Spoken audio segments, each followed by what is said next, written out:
हाँ पिछली क्लास में नहीं हुआ था पता।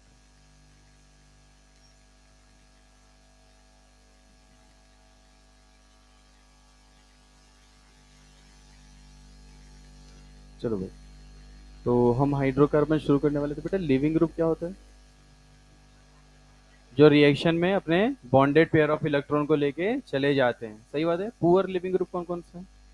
ओ H, O R, N H two, fluorine, यही होते हैं ना बेटा। क्या ओ एच को गुड लिविंग ग्रुप बनाने आता है? कैसे जाएगा बेटा? एच प्लस मिला देंगे तो एच टू ओ के फॉर्म में चला जाएगा। ओ आर कैसे जाएगा? उसमें भी एच प्लस मिला देंगे तो आर ओ एच चला जाएगा। बट एन एच टू को एच प्लस मिला के भेजेंगे क्या? नहीं। एन एच टू कैसे भेजते हैं? आ? आ? Nitrous acid. नाइट्रस एसिड का केमिकल फॉर्मूला क्या होता है? H N O two. क्या मान लो मार्केट में ये नहीं मिला तो कैसे करोगे? N N O two plus H X. ये पढ़ के आए हो आप लोग। इलेक्ट्रोफाइल्स क्या होते हैं? जो रिएक्शन में इलेक्ट्रॉन लेते हैं। न्यूक्लियोफाइल्स क्या होते हैं? इलेक्ट्रॉन देते हैं। Na प्लस इलेक्ट्रोफाइल होता है कि नहीं होता है? नहीं होता है, क्योंकि इसमें इनर्ट गैस कॉन्फ़िगरेशन होता है। सोडियम आयनिक बॉन्ड बनाता है। याद है आप लोगों को? कार्बोटाइन रीअरेंजमेंट याद है बेटा? कौन कौन सी रिएक्शन में कार्बोटाइन इंटरमीडिएट बनता है? कौन कौन सी reaction? E S R, E A R, S N one, E one, और एक अमाइन वाली रिएक्शन। अमाइन के साथ वो नाइट्रस एसिड, वही है ना बेटा। चलिए, अब हम लोग पढ़ने वाले हैं आज हाइड्रोकार्बन में सबसे पहले रिएक्शन जो पढ़ेंगे हम एल्कीन के बारे में पढ़ेंगे। ठीक है। अभी सब लोग समझेंगे, उसके बाद लिखेंगे। सब लोग ध्यान से देखिए। हम लोग पहले एल्कीन का स्ट्रक्चर देखते हैं, उसके बाद बात करते हैं। ध्यान से देखिए सब लोग बेटा। अगर हम एल्कीन के बारे में बात करें तो इसमें बेटा मैक्सिमम दो टाइप के बॉन्ड हो सकते हैं। ध्यान से देखेंगे सब लोग।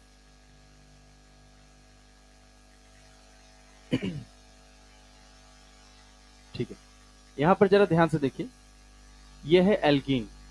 सब लोग मुझे बताइए, एल्कीन में क्या कार्बन कार्बन में, ध्यान से देखेंगे बेटा, क्या नॉन पोलर पाई बॉन्ड है बेटा? एल्कीन में कौन सा बॉन्ड होता है बताइए? Non polar pi bond. और अगर नॉन पोलर पाई बॉन्ड है तो alkene act as a nucleophile और इलेक्ट्रोफाइल। बोलिए बेटा। C double bond C act as a electrophile और न्यूक्लियोफाइल। क्यों न्यूक्लियोफाइल बताइए?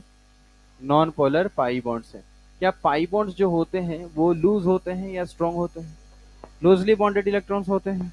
इसीलिए किसी इलेक्ट्रोफाइल को देखेंगे तो क्या इनका अट्रैक्शन हो सकता है, और उस समय ये रिएक्शन करता है। मतलब न्यूक्लियो एल्किन खुद है क्या है बेटा? न्यूक्लियोफाइल। चलिए बताइए, सी डबल बॉन्ड सी अगर सिर्फ रहता तो क्या हम इसे विनाइल बोलते हैं बेटा? क्या बोलते हैं? और ये वाला जो कार्बन है सी डबल बॉन्ड सी का नेक्स्ट sp3 कार्बन, क्या हम इसे एक एलाइलिक कार्बन बोलते हैं बेटा?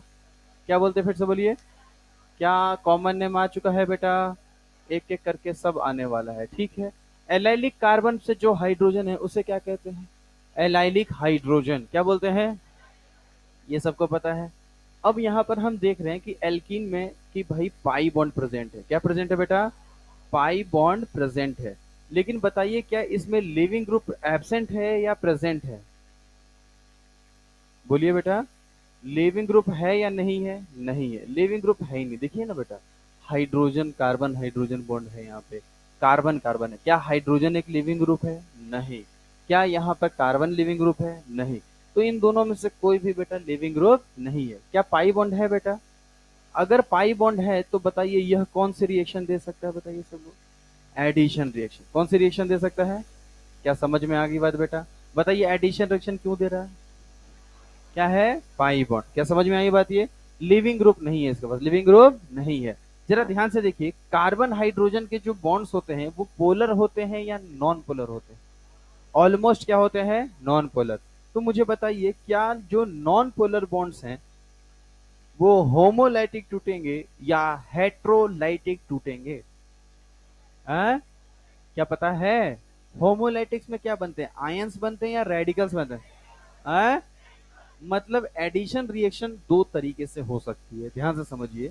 एडिशन रिएक्शन दो तरीके से हो सकती है, एक इलेक्ट्रोफिलिक एडिशन रिएक्शन और एक फ्री रेडिकल एडिशन रिएक्शन। बताइए जरा ध्यान से। फ्री रेडिकल एडिशन रिएक्शन का मतलब क्या हुआ? बॉन्ड कैसे टूटेगा? होमोलाइटिक या हेट्रोलाइटिक? है। और इलेक्ट्रोफिलिक एडिशन रिएक्शन में हेट्रोलाइटिक। हेट्रोलाइटिक में क्या बनते हैं? आयंस। क्या बनते हैं? अब जरा बताइए कि कार्बन हाइड्रोजन अभी तक जो एडिशन रिएक्शन हो रहा है ये किसके कारण हो रहा है बताइए? ड्यू टू पाई बॉन्ड्स, किसके कारण बेटा? पाई, पाई के कारण ही एडिशन हो सकता है। मैं आपसे पूछ रहा हूं, सब्स्टिट्यूशन रिएक्शन अगर ये एल्कीन देना चाहेगा तो सब्स्टिट्यूट होने वाला एटम कौन है इसमें? एल्कीन में कौन कौन से बॉन्ड है पहले बताइए। देखो, कार्बन हाइड्रोजन, कार्बन कार्बन, दो ही है ना। अगर मुझे किसी को हटाना होगा एल्कीन से तो वो हटने वाला कौन होगा? हाइड्रोजन। कौन होगा बेटा? और बेटा ये कार्बन हाइड्रोजन का बॉन्ड क्या होता है, पोलर होता है या नॉन पोलर होता है? मतलब इसके लिए हमें होमोलैटिक तोड़ना पड़ेगा। क्या करना पड़ेगा? समझ में आएगी बात बेटा? तो आप मुझे बताइए कौन से हाइड्रोजन को मैं हटाऊंगा तो रेडिकल जो है वो स्टेबल बनेगा? बताइए, जब मैं इस हाइड्रोजन को हटाऊंगा तो डबल बॉन्ड पे रेडिकल बनेगा। डबल बॉन्ड रेडिकल स्टेबल या अनस्टेबल? अनस्टेबल। क्या ये भी हाइड्रोजन को हटाएंगे तो डबल बॉन्ड पे रेडिकल बनेगा? कौन सा हाइड्रोजन? ये एलाइलिक कार्बन दिख रहा है सबको? एलाइलिक कार्बन के हाइड्रोजन को हटाएंगे तो बताइए क्या carbon free radical resonance stabilise बनेगा बेटा? हाँ या ना? तो यहाँ सब्स्टिट्यूशन भी हो सकता है। तो चलिए हम एल्कीन के रिएक्शन की बात करते हैं। जो सबसे इंपॉर्टेंट रिएक्शन इसका आने वाला है, जो 4 से 5 रिएक्शन होंगे, that is electrophilic addition reaction. कौन सी रिएक्शन बताइए? इसमें कौन सी रिएक्शन होगी? पाई बॉन्ड टूटने वाला है। दूसरा जो इसका एक ही रिएक्शन आएगा पूरे एल्कीन का, वो आएगा फ्री रेडिकल एडिशन रिएक्शन। कौन सा आएगा बेटा? अब बताइए ये रिएक्शन दोनों कहां पे होने वाली है? सी एच बॉन्ड पे होने वाली है या सीसी के पाई पे होने वाली है? क्यों पाई पे होने वाली है? कौन सी रिएक्शन है? एडिशन। क्या समझ में आया? ये पूरे अल्कीन की एक ही रिएक्शन है और ये रिएक्शन 4-5 है और ये 4-5 से लगभग 50-60 बन जाते हैं। क्या समझ में आई बात? उसके बाद आते हैं, जरा ध्यान से देखिए मैंने क्या लिखा है, पूरा पढ़िएगा। फ्री रेडिकल सब्स्टिट्यूशन रिएक्शन, पूरा पढ़िए क्या लिखा हुआ है। सब्स्टिट्यूशन का मतलब क्या हुआ? अगर सब्स्टिट्यूशन बोल दिया तो, और एल्कीन अगर ये रिएक्शन दे रहा तो इसमें पाई बॉन्ड टूटेगा या नहीं टूटेगा? बोलो बेटा। क्योंकि सब्स्टिट्यूशन का मतलब हटाओ, और एल्कीन में हटने वाला कौन है? कौन है? और रिएक्शन का मैकेनिज्म क्या है? आयोनिक या होमोलेटिक है? होमोलेटिक में बताइए अगर एफआरएसआर करना है तो कौन सा हाइड्रोजन होना ही चाहिए? क्या आपको एलाइलिक हाइड्रोजन पता है? तो एलाइलिक हाइड्रोजन के लिए आपको एलाइलिक कार्बन ढूंढना पड़ेगा। अगर इस कार्बन पे हाइड्रोजन है तभी रिएक्शन देगा। मतलब अगर एफआरएसआर होने वाला है तो सी डबल बॉन्ड सी के नेक्स्ट हाइड्रोजन ही हटेगा और कोई हटने वाला? पहले बताओ समझ में आ गया क्या ये? तो ये 3 मेन रिएक्शन है जिनको रिएक्शन मैकेनिज्म 2 में पढ़ाया जाता था, अगर पहले कभी पढ़ते थे या किसी ने कहीं पढ़ा है तो। ठीक है, ये एल्कीन के मेन 3 रिएक्शन है। इसके अलावा क्या हो सकता है जरा मुझे बताइए। अगर हम पाई बॉन्ड को तोड़ के हाइड्रोजन जोड़ेंगे तो क्या हम उसे रिडक्शन बोल सकते हैं? आपको पता है रिडक्शन और ऑक्सीडेशन क्या होता है? क्या होता है बताइए, बोलो बोलो। ऑक्सीजन का जोड़ना तो क्या हो गया? ऑक्सीडेशन। हाइड्रोजन का जोड़ना तो रिडक्शन। अरे हाँ या ना? ऑक्सीडेशन रिडक्शन लगभग हर रिएक्शन में आने वाली है, एल्केन छोड़ के। किसको छोड़ के? एल्केन। एल्केन सैचुरेटेड होता है या अनसैचुरेटेड? है सैचुरेटेड में तुम हाइड्रोजन जोड़ लोगे क्या? नहीं, क्योंकि उसमें पहले से ही सबसे ज्यादा, किसी कार्बन के लिए मैक्सिमम हाइड्रोजन किसमें रहता है? एल्केन में। CnH2n+2 याद है बेटा? तो उसमें सिर्फ ऑक्सीडेशन होगा, रिडक्शन नहीं होगा। बाकी हर ऑर्गेनिक कंपाउंड में तुम्हें ये दोनों टॉपिक मिलेंगे। कौन कौन से? रिडक्शन और ऑक्सीडेशन। हमने यहाँ पे जो पढ़ाई स्टार्ट की है वो एल्कीन के साथ साथ एल्काइन की भी की है, क्योंकि दोनों का नेचर सेम है, एल्कीन एंड एल्काइन। तो बताइए एल्कीन एल्काइन के कौन कौन से रिएक्शन हो गए? EAR पूरा, दूसरा फ्री रेडिकल एडिशन रिएक्शन, तीसरा फ्री रेडिकल सब्स्टिट्यूशन। ये किसके लिए रिएक्शन होगा? CH बॉन्ड्स हटेगा और लगेगा। पूरा मतलब समझ में आ रहा है ना बेटा? और एडिशन में कौन टूटने वाला है? पाई। अगर मैं फ्री रेडिकल एडिशन रिएक्शन बोल दिया तो होमोलेटिक या हेट्रोलेटिक? और इसमें बेटा हेट्रोलेटिक। यहां तक समझ में आ गया? एक और क्या लिखा मैंने? Oxidation and reduction. ठीक है, इसका एक और रिएक्शन है, दैट इज पॉलीमराइजेशन रिएक्शन। कौन सी रिएक्शन बेटा? पॉलीमराइजेशन एल्कीन का हट चुका है। पॉलीमर चैप्टर अपने को पढ़ना नहीं है। पॉलीमर का मतलब किसी को पता है क्या? देखिए, मान लीजिए ए नाम का कोई ऑर्गेनिक कंपाउंड है। कौन से नाम का? और वो 1 लाख है। कितने हैं? 1 लाख, चाहे 100 मान लो। अभी कितने हैं? 100। तो इस ऑर्गेनिक, इस रूम में ए नाम का ऑर्गेनिक कंपाउंड 100 है। उन 100 को एक साथ जोड़ दिया ना जिस रिएक्शन से, उसी रिएक्शन को हम पॉलीमराइजेशन बोलते हैं। क्या बोलते हैं? जो जोड़ दिया तो एक कंपाउंड बना या एक से ज्यादा बना? एक ही तो बना, पहले कितने थे? 100, और सब मिल के अब कितने हो गए? एक, उसी को बोलती है पॉलीमर। क्या समझ में आई बात ये? तो इसके बारे में ज्यादा अपने को पढ़ना नहीं है। पॉलीमराइजेशन के बाद एक रिएक्शन और आएगी जो इंपॉर्टेंट है, रिएक्शन ऑफ एल्काइन के लिए स्पेशली है, टर्मिनल एल्काइन।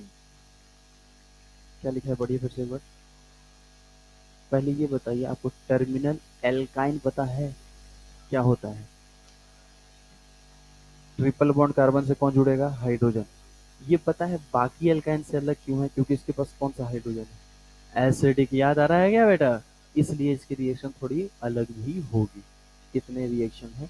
जब भी कभी पूछूं बेटा एल्कीन एल्काइन, आज के बाद तुम्हें कभी दिखे, तुम्हें रिएक्शन आगे पता हो चाहे नहीं, लेकिन तुम जरूर ये बता सको सर होगा तो इन्हीं में से कोई, नहीं तो नहीं होगा। क्या समझ में आई बात ये? एक और रिएक्शन हम लिख सकते हैं यहाँ पे, आइसोमराइजेशन। क्या आइसोमर का मतलब समझ में आता है? अगर cis से तुम क्या बना रहे हो? ट्रांस। ब्यूट वन इन है और ब्यूट वन सिन से तुम क्या बना रहे हो? ब्यूट टू इन। अरे आइसोमर याद है तुम लोगों को? आइसोमर क्या होते हैं? दो या दो से जिनका मॉलिक्यूलर फॉर्मूला और प्रॉपर्टीज अलग। याद आया क्या बेटा? तो यहाँ पर इतने रिएक्शन है। तो आज के बाद कभी मैं पूछ दिया बेटा एल्किन एल्केन कौन कौन सी रिएक्शन, फटाफट बोलो। E A R, F R A R, F R S R, oxidation, reduction, polymerization, term alkyne के लिए स्पेशल कौन आ गया? टर्मिनल। और लास्ट वाला क्या है? आइसोमराइजेशन। अब एक बात समझो, अगर आपको एफ आर एस आर का मतलब नहीं पता है, आप आगे कभी नहीं पढ़ सकते। एफ आर एस आर बोलने से समझ में आ रहा है क्या होने वाला है? सर फ्री रेडिकल बोल दिया मतलब कि होमोलेटिक या हेट्रोलेटिक। रिएक्शन जब आगे पढ़ेंगे तो उसमें होमोलेटिक टूटेगा। सब्सटीट्यूशन का मतलब एल्कीन का पाई टूटेगा कि नहीं टूटेगा? तो क्या टूटेगा? हाइड्रोजन। हाइड्रोजन को हटाएंगे, किसी को लगाएंगे, तो सब्सटीट्यूशन हो गया। तो बताइए कौन सा हाइड्रोजन चाहिए? एलाइलिक। ये क्या लिखा है? फ्री रेडिकल एडिशन रिएक्शन में सी एच बॉन्ड टूटेगा या सी सी का पाई टूटेगा? कौन सा मैकेनिज्म? ई आर में क्या लिखा है? Electrophilic addition. क्या पाई बॉन्ड टूटेगा? और इसमें आयोनिक मैकेनिज्म। आयोनिक मतलब कैटायन और एनायन बनेगा। क्या सबको यहाँ तक क्लियर है? तो आज के बाद कभी पूछूं, ये पता होना चाहिए आपको। समझ में आ गई बात? ये फटाफट लिखिए पहले, एल्कीन और एल्कीन के बाद ये alkene and alkyne.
Addition reaction is example of exothermic reaction और एंडोथर्मिक रिएक्शन।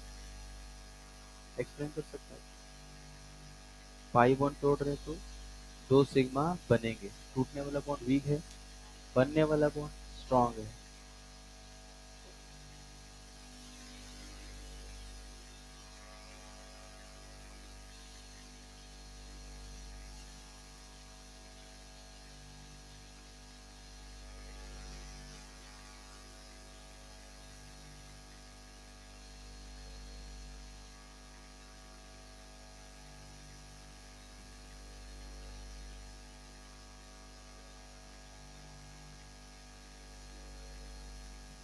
चलो भाई लिख दिया सबने?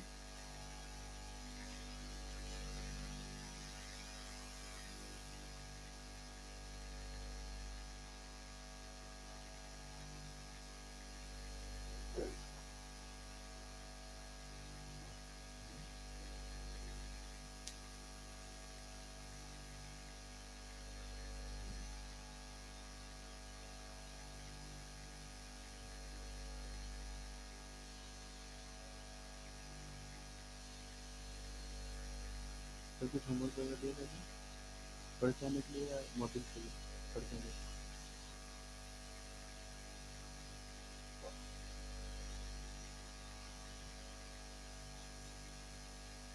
जीओसी के सब लगभग सारे क्वेश्चन देखे क्या है बच्चे को जीओसी के मॉडल के सारे क्वेश्चन देखिए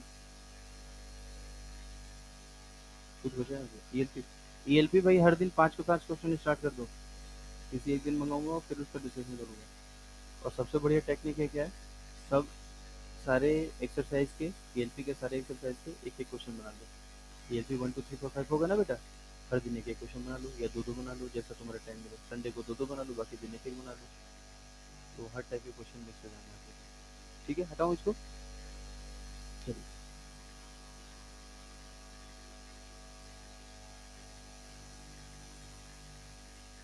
थोड़ा सा जल्दी लिखते हो चलिए हटाऊं चलिए हेडिंग नोट कर लेंगे सब लोग इलेक्ट्रोफिलिक एडिशन रिएक्शन पूरा नाम लिख लेंगे electrophilic addition reaction electrophilic addition reaction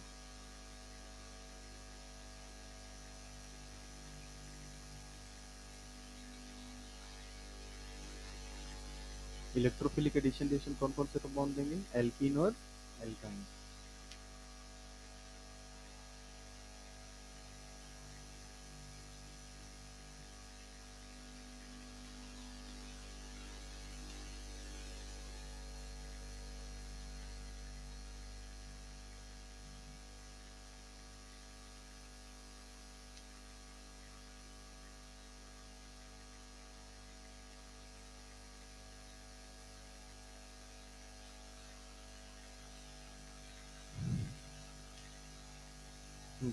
electrophilic addition reaction फटाफट लिखेंगे नेट रिएक्शन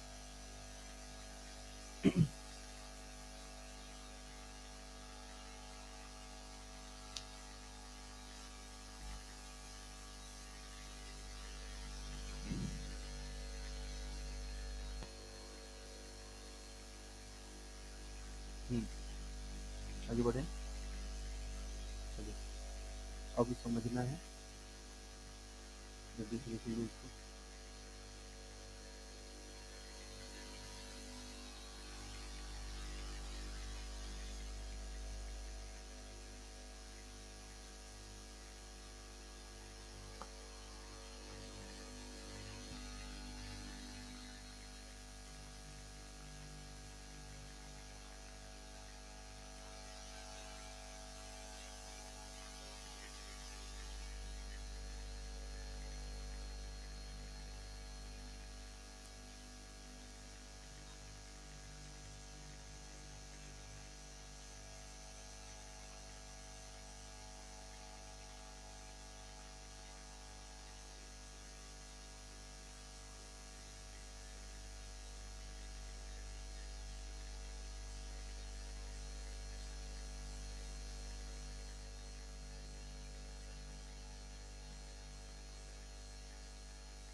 हाँ भाई अब आगे बढ़े चलिए लिखना सब लोग अब बंद कर दीजिए जहां तक लिखा है ठीक है सब लोग समझिए 10 15 मिनट हो सकता है लग जाए आधा घंटा लग जाए 1 घंटा लग जाए हो सकता है 5 मिनट में खत्म हो जाए समझा रहा हूँ क्या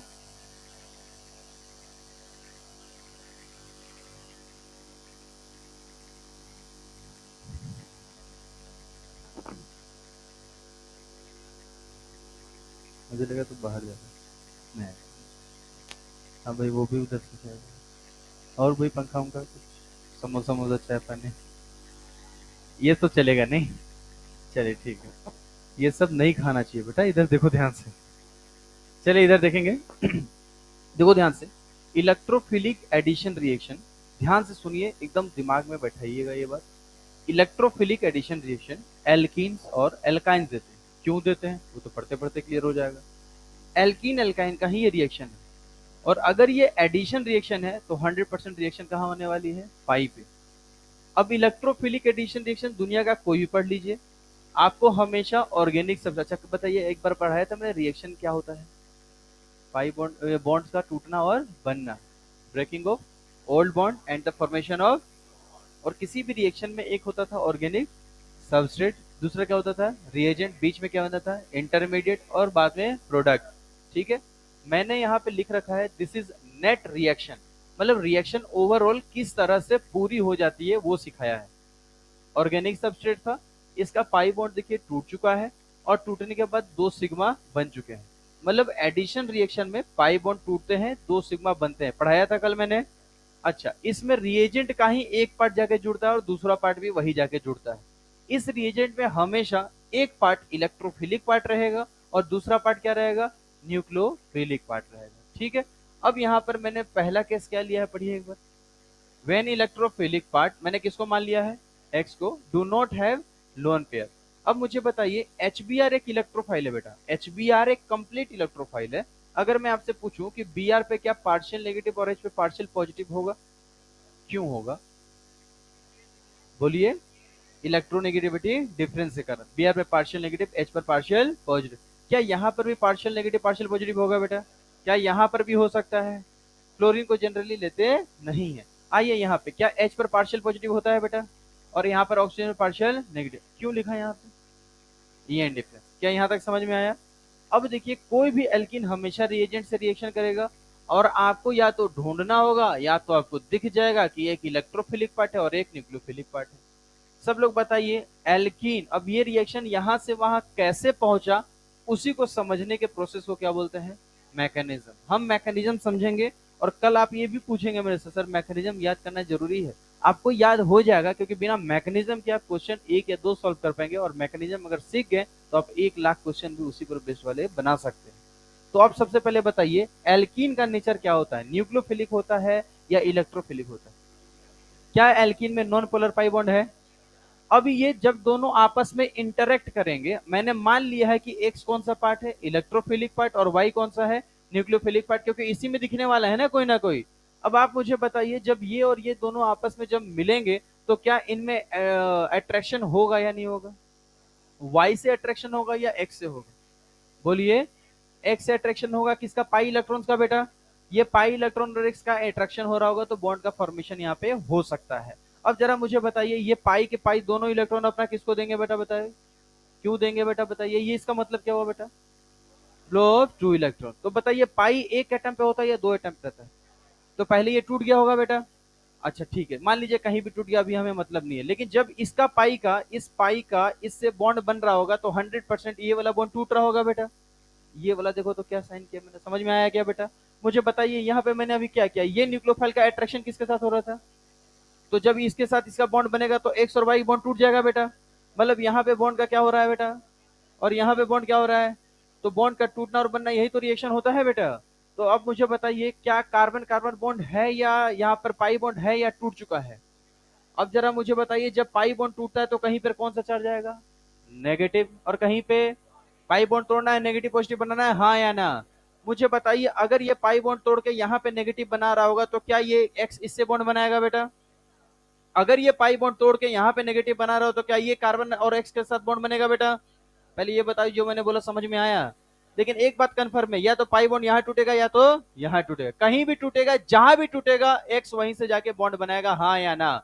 अभी मान लेते हैं कि ये बॉन्ड यहाँ पे टूट चुका है, तो बताइए ये बॉन्ड जब यहाँ पे जाके टूटा है और यहाँ से जब ये इलेक्ट्रॉन इसके पास जा रहा है तो मुझे बताइए इस पे कौन सा चार्ज आ रहा था, नेगेटिव का, मतलब इसका इलेक्ट्रॉन यहाँ पे आ गया और नेगेटिव ने किससे अपना इलेक्ट्रॉन दिया, तो यहाँ पे क्या ये कार्बन और एक्स का बॉन्ड बन जाएगा या नहीं बन जाएगा, इस पे कौन सा चार्ज आएगा, बोलो, क्या ये कार्बोटन बन जाएगा बेटा।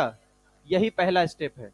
क्या बताइए पहले स्टेप में वाई आ रहा होगा कि नहीं आ रहा होगा, आ रहा होगा तो बोलेगा हम तुम्हारे से रिपल्शन करेंगे क्योंकि इस पे इलेक्ट्रॉन डेंसिटी है और इस पे भी क्या है, तो इन दोनों में क्या हो जाएगा, तो आएगा कौन, एक्स या वाई। मतलब एल्कीन से सबसे पहला अप्रोच कौन करेगा, एक्स करेगा, या आप यू कह सकते हैं इलेक्ट्रोफिलिक पार्ट। क्या समझ में आया। और जब भी इंटरेक्शन होगा तो उसका पाई बॉन्ड कहीं पॉजिटिव और कहीं नेगेटिव बनेगा। अच्छा कहीं भी बन जाएगा कि इन्हीं दोनों में कहीं बनेगा, और जहां पे नेगेटिव बनेगा उससे कौन जुड़ जाएगा, इलेक्ट्रोफाइल कौन जुड़ेगा, और कार्बोटाइन बन जाएगा कि नहीं बेटा। अब आप क्वेश्चन पूछ सकते हैं आप यहीं क्यों तोड़े, यहीं क्यों नहीं तोड़े, यहाँ क्यों तोड़े, मतलब ये क्वेश्चन आ सकता है, उसको बाद में देखेंगे। लेकिन कहीं ना कहीं टूटेगा, और जैसे ही नेगेटिव बन रहा होगा उससे हेलोजन का ये एक्स का बॉन्ड भी बन रहा होगा। मतलब बताइए नेगेटिव चार्ज कहीं बनेगा या नहीं बनेगा, मतलब जैसे बन रहा होगा वो बॉन्ड भी बना रहा होगा। मतलब पाई बॉन्ड का टूटना और कार्बन और एक्स का जोड़ना क्या एक साथ हो रहा है, ये समझिए। क्या पाई बॉन्ड का टूटना और एक्स का जुड़ना एक साथ हो रहा है, तो क्या नेगेटिव चार्ज कंप्लीटली कभी बनेगा या नहीं बनेगा, नहीं बनेगा। क्या समझ में आया, बनने वाला कौन है, कार्बोकेटायन। क्या यहां तक समझ में आ गया। अब जरा बताइए इस रिएक्शन से जब ये टूटा तो वाई अपना इलेक्ट्रॉन लेके गया, और अगर अपना वाई इलेक्ट्रॉन लेके गया तो मुझे बताइए वाई पर कौन सा चार्ज आ जाएगा। पहले बताइए स्टेप वन समझ में आ गया सबको। इस रिएक्शन में ये कौन है बेटा, जब कभी किसी रिएक्शन में कार्बोटाइन बनता है तो क्या रीअरेंजमेंट हो सकता है। अभी तो मैंने स्पेसिफाई किया नहीं है तो अभी कुछ पे ध्यान नहीं देना, लेकिन रीअरेंजमेंट हो सकता है कि नहीं। और अगर 4 मेंबर रिंग के बाहर और 5 मेंबर रिंग के बाहर बने तो क्या रिंग एक्सपेंशन हो सकता है। अच्छा ठीक है, तो जरा ध्यान से देखिएगा अगला अगला पार्ट जो मैं बता रहा हूँ इसका केस टू। जरा मुझे बताइए यहाँ पे क्या लिखा हुआ फिर से बोलिए। कार्बोकेटायन हाइब्रिडेशन कैसा होता है बेटा, कैसा होता है। एक मिनट जरा ध्यान से देखिएगा, क्या ये sp2 ऐसा ही होगा, देखा तो बेटा ये ये ऐसा ही होगा बेटा, हाँ या ना। अच्छा इस कार्बन से क्या क्या जुड़ा था एक बार देख लीजिए बेटा। दो तो फिर वैलेंसी रखा है और एक पे क्या जुड़ा है, सी से एक्स, यही हो ना बेटा। ठीक है, तो यहाँ पे मैंने क्या कर लिया, दोनों वैलेंसी यहाँ पे लिख दिया सी, और कार्बन से यहाँ पे मैंने किसको जोड़ दिया, हेलोजन को। और ये हेलोजन नहीं एक्स को मैं बता रहा हूँ इलेक्ट्रोफिलिक पार्ट, और यहाँ पर दोनों खाली, यही है ना कार्बोकेटाइन। सही बात है बेटा। कार्बोकेटाइन की हाइब्रिडेशन क्या होती है, sp2 का मतलब क्या होता है, क्या ये ट्राइगोनल प्लेनर है बेटा। अब बताइए जो वो y माइनस था, दैट इज जो न्यूक्लियोफाइल बन चुका है, क्या अब वो आ सकता है, बोलो। अब आ सकता है, पहले नहीं आ सकता था। पहले क्यों नहीं आ सकता था, एल्किन खुद भी क्या होता है, एल्किन खुद क्या होता है, वो भी न्यूक्लियोफाइल नेचर का था, वो रिपल्शन कर रहा था। लेकिन जब जैसे ही कार्बोटाइन बना क्या y माइनस को लालच आ चुका है, हम बोला तुम पे अटैक करने वाले हैं हाँ या ना, तो बोला ठीक है अटैक करो। मुझे बताओ ये प्लेनर है या नॉन प्लेनर, हाँ।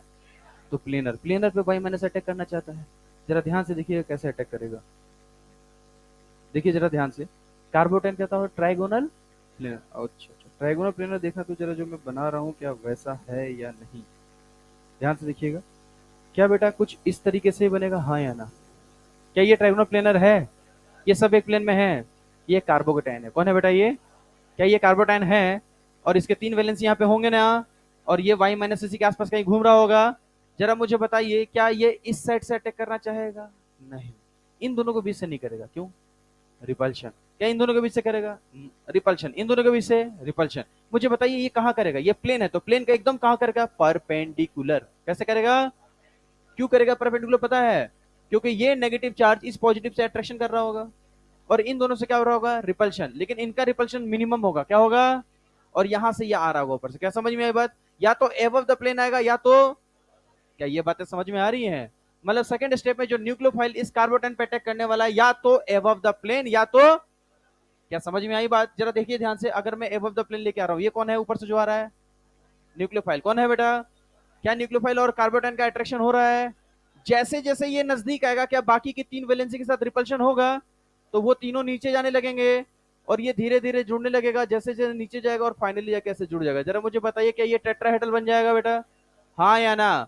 अगर ये एबव से अटैक करता तो ऐसे बन जाता, बिलो से अटैक करता तो ये तीनों ऊपर बन जाता बेटा, अरे हाँ या ना। और ये इधर आके लग जाता, यही होता ना बेटा। मतलब कार्बोकेटाइन पर न्यूक्लियोफाइल एबव द प्लेन भी अटैक कर सकता है और बिलो द प्लेन भी। जरा ध्यान से देखिएगा, जैसा था मैं वैसे ही लिख रहा हूं जैसे पहले लिखा था। यहाँ पर कौन जुड़ा था बेटा, एक्स, और यहाँ पर कौन आके जुड़ेगा, वाई। बताइए दोनों सेम साइड है या अपोजिट साइड है, सेम साइड। और ये भी हो सकता है कि जो वाई है बेटा वो कहाँ आके जुड़ेगा, बताइए अपोजिट साइड। कहाँ आके जुड़ेगा, अपोजिट साइड। क्या समझ में आ गई बात ये, क्यों, क्योंकि वाई के पास ऑप्शन है, या तो जिधर एक्स था उधर से ही जुड़ेगा या तो उसके अपोजिट साइड। क्योंकि कार्बोकेटाइन कैसा होता है, ये वाई माइनस किधर अटैक करेगा, परपेंडिकुलर। क्या समझ में आई बात ये, जरा ध्यान से देखिए। क्या सबको समझ में आया बेटा ये। अब जरा एक बात समझो ध्यान से। एक्स और वाई सेम साइड का मतलब क्या हुआ? एल्कीन नहीं है। सेम साइड का मतलब या तो दोनों वेज पे हैं या तो दोनों डैश पे हैं। एक्चुअल फॉर्म में समझो, ये तो खाली दिखाने के लिए, ऐसा कुछ होता नहीं है। एक्स ऊपर वाई ऊपर लिख दिया, ऐसा कुछ होता नहीं है, ये सिखाने के लिए बता रहा हूं। अगर मान लो दोनों सेम साइड, इसका मतलब क्या समझ रहे हो? कि दोनों कहां होंगे? वेज पे या तो दोनों डैश पे। अच्छा, ऑपोजिट साइड का मतलब एक वेज पे है तो दूसरा डैश पे। ऐसा ऊपर नीचे कुछ होता नहीं है। क्या ये मॉलिक्यूल का एक्चुअल फॉर्म है? मॉलिक्यूल का एक्चुअल फॉर्म क्या होता है? फिशर, वेजडेस, न्यूमैन, सॉहर्ट्स पढ़े हो। लेकिन उन दोनों में से कोई भी ये नहीं है। बट ये सिखाने के लिए मैंने बताया सेम साइड और अपोजिट साइड। सेम साइड का मतलब क्या हुआ, फिर से बोलिए। अब जरा बताइए, ये रिएक्शन कैसे कंप्लीट हुई थी? क्या हमने समझ लिया? कितने स्टेप में कंप्लीट हुई? मैं आपसे जो पूछूंगा वही बताइएगा। इलेक्ट्रोफिलिक एडिशन रिएक्शन के फर्स्ट स्टेप में क्या होता है? क्या होता है? पाई बॉन्ड टूटता है, इलेक्ट्रोफाइल जुड़ता है, कार्बोटाइन बनता है। फिर से बोलिए, क्या बोला? पाई बॉन्ड टूटता है, इलेक्ट्रोफाइल जुड़ता है, कार्बोटाइन बनता है। तो हमें क्या क्या सीखना है? पाई बॉन्ड तोड़ना, अरे हाँ या ना। दूसरा, इलेक्ट्रोफाइल पहचानना, इलेक्ट्रोफाइल और कार्बोटाइन बनाना। या तो कार्बोटाइन इधर बनेगा या तो इधर बनेगा। यही बात है ना बेटा? अच्छा, सेकंड स्टेप में क्या होता है? न्यूक्लियोफाइल अटैक करता है और रिएक्शन कंप्लीट हो जाती है। लेकिन क्या ये दो स्टेप रिएक्शन होगा या दो से ज्यादा स्टेप भी हो सकता है? दो स्टेप होगा या दो से ज्यादा हो सकता है?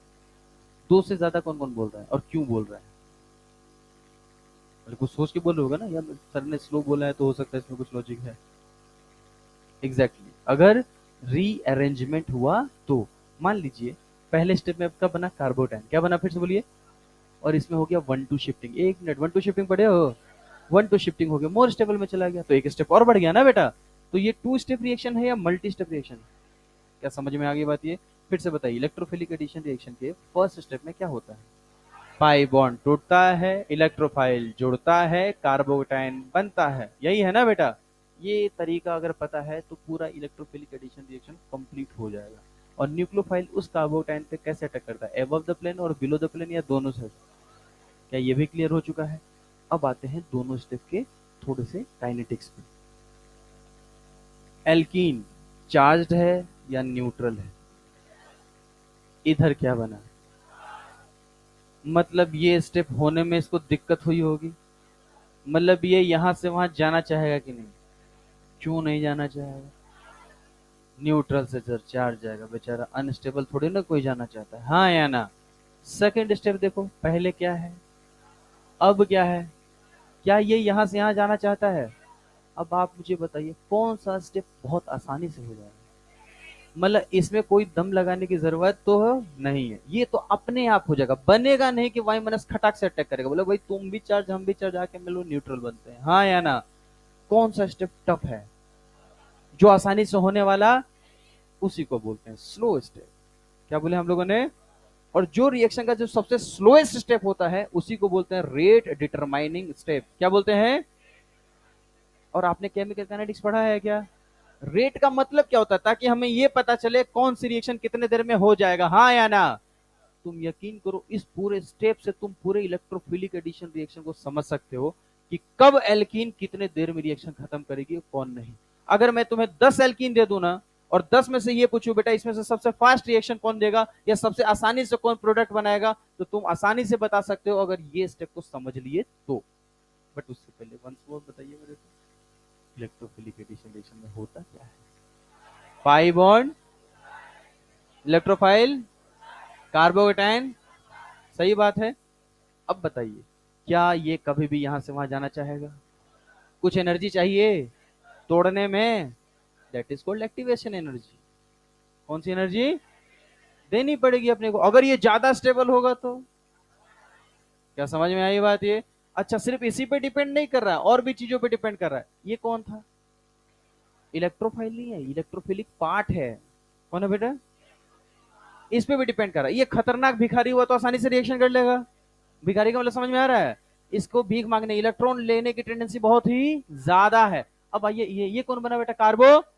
मुझे बताइए, रिएक्शन को फॉरवर्ड जाना है तो ये स्टेबल बनना चाहिए या अनस्टेबल बनना चाहिए?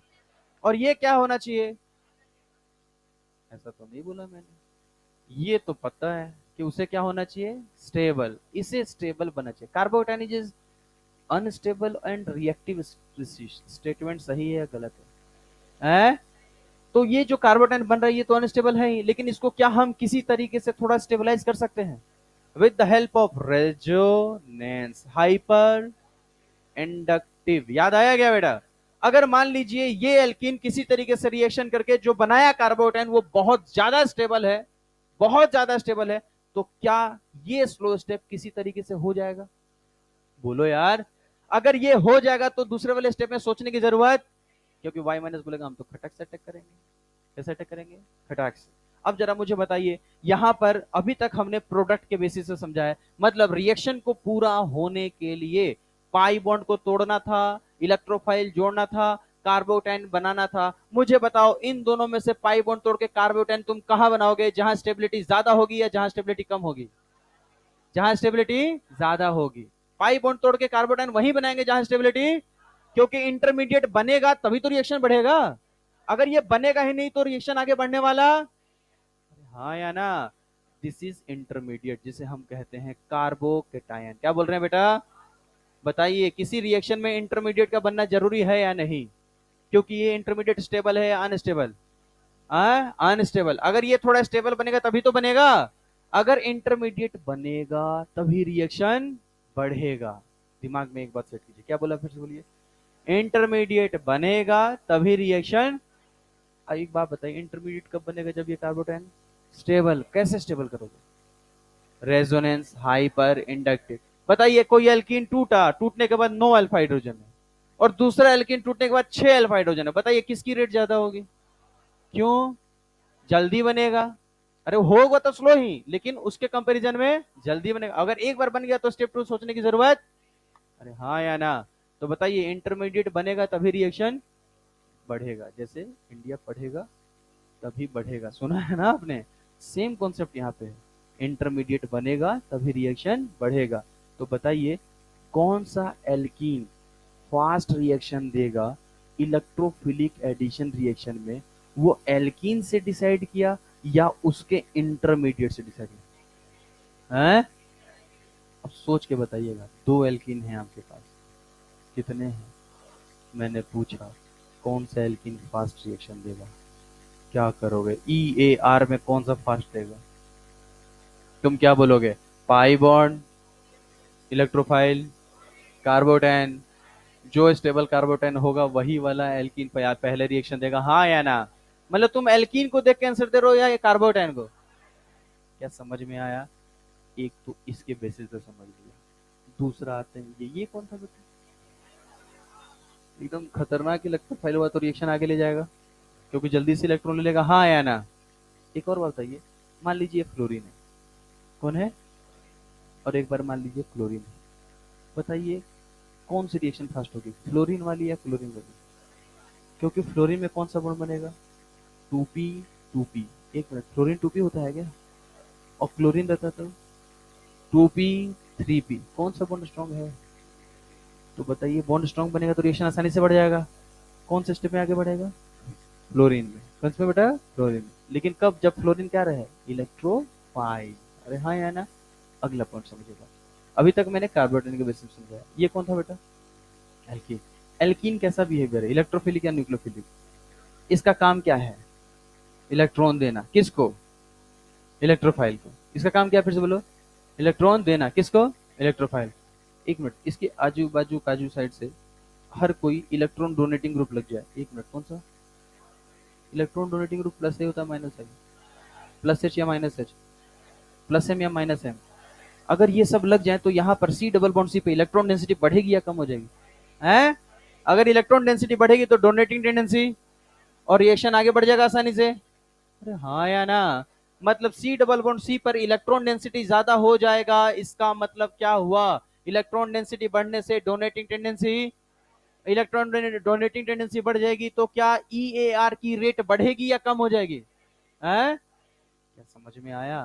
तो बताइए, एल्कीन का रेट इलेक्ट्रोफिलिक एडिशन रिएक्शन के लिए ज्यादा है होगी या कम होगी, वो डिसाइड करने के कितने तरीके मिल गए? दो। इलेक्ट्रोफाइल को छोड़िए अभी, दो। पहला कौन बताइए? एल्कीन। और दूसरा, तो बताइए एल्कीन में क्या चेक कर लेंगे, इलेक्ट्रॉन की डेंसिटी। अगर ये चेक करने आता तो ये चेक कर लो, और या तो इलेक्ट्रोफाइल जोड़ के कार्बोकेटाइन बना के उसकी स्टेबिलिटी चेक कर लो। दो टेक्निक हैं जिसके बेसिस पे हम ये चीजें पढ़ सकते हैं। तो बताइए इलेक्ट्रोफिलिक एडिशन रिएक्शन कितने स्टेप्स में पूरी हुई है? मल्टी स्टेप्स में। इन जनरल हम दो स्टेप की बात कर रहे हैं। पहले स्टेप में क्या होता है, पाई बॉन्ड टूटता है, इलेक्ट्रोफाइल जुड़ता है, कार्बोटाइन, और कार्बोटाइन वही बनाएंगे जहां स्टेबिलिटी। बस इतना दिमाग में रखिए। अच्छा, कार्बोटाइन जहां बनाओगे जहां पे स्टेबिलिटी, तो उसके बाजू में कौन चला गया, इलेक्ट्रोफाइल। अरे हाँ या ना, बस फटाफट लिख लो उसको।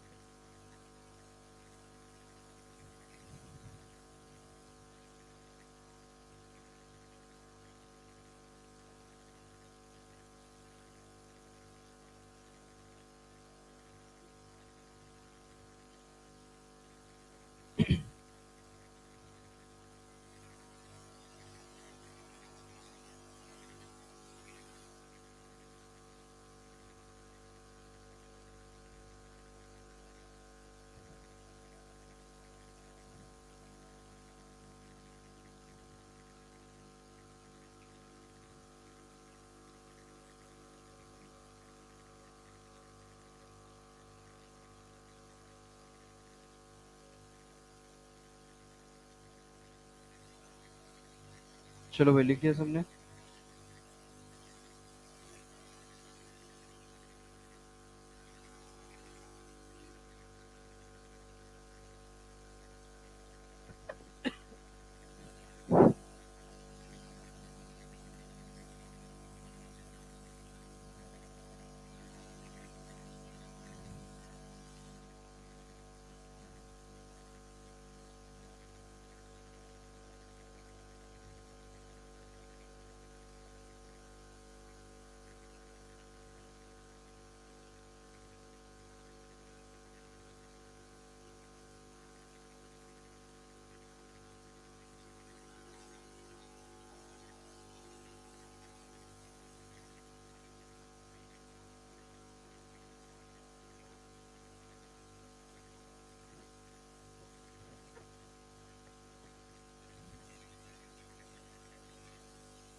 चलो भाई लिख दिया सबने।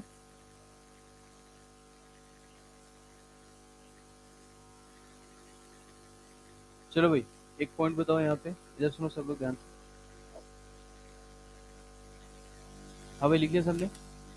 चलिए एक बात बताओ, क्या इलेक्ट्रोफाइल और न्यूक्लियोफाइल विसिनल पोजीशन पर है? जेमिनल विसिनल याद है?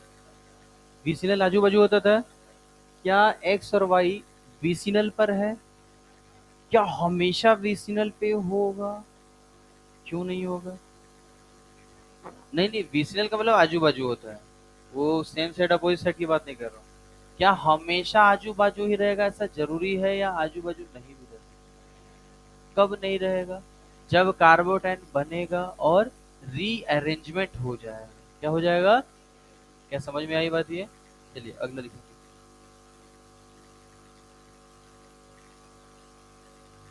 सेम सेट और अपोजिट सेट एक्चुअल फॉर्म में है, ध्यान रखिएगा। क्लासिकल क्या है वो समझ लेंगे, अभी लिख दीजिए।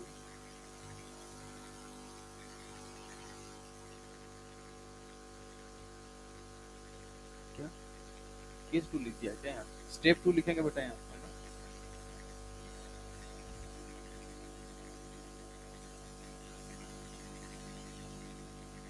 फटाफट लिख लो।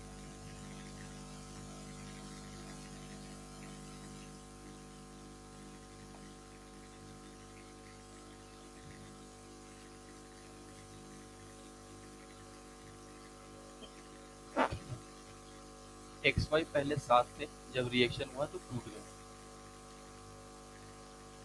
हाँ भाई लिख दिया सबने। चलिए लिखेंगे।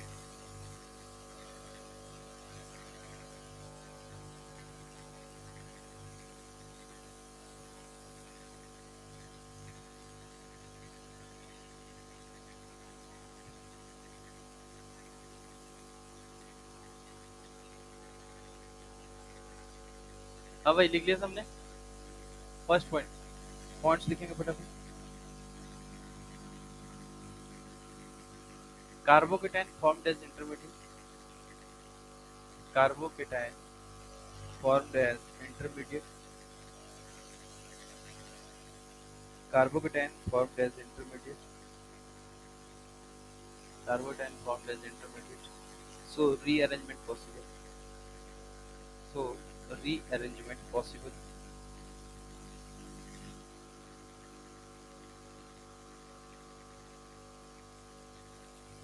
next one, syn and anti addition, syn, syn and anti addition both take place।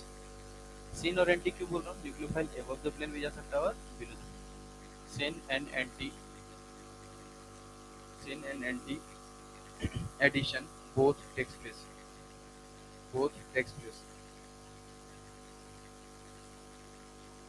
Next लिखेंगे X and why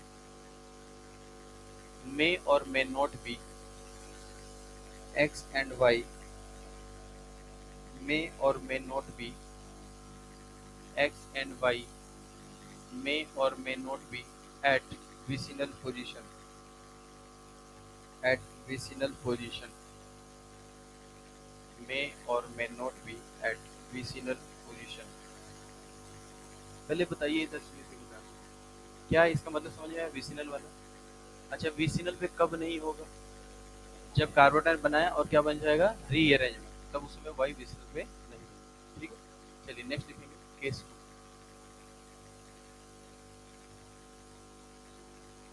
when if electrophilic part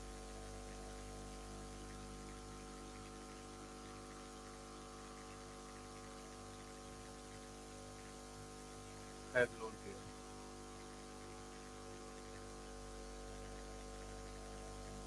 मतलब कुछ इस तरीके से रहेगा।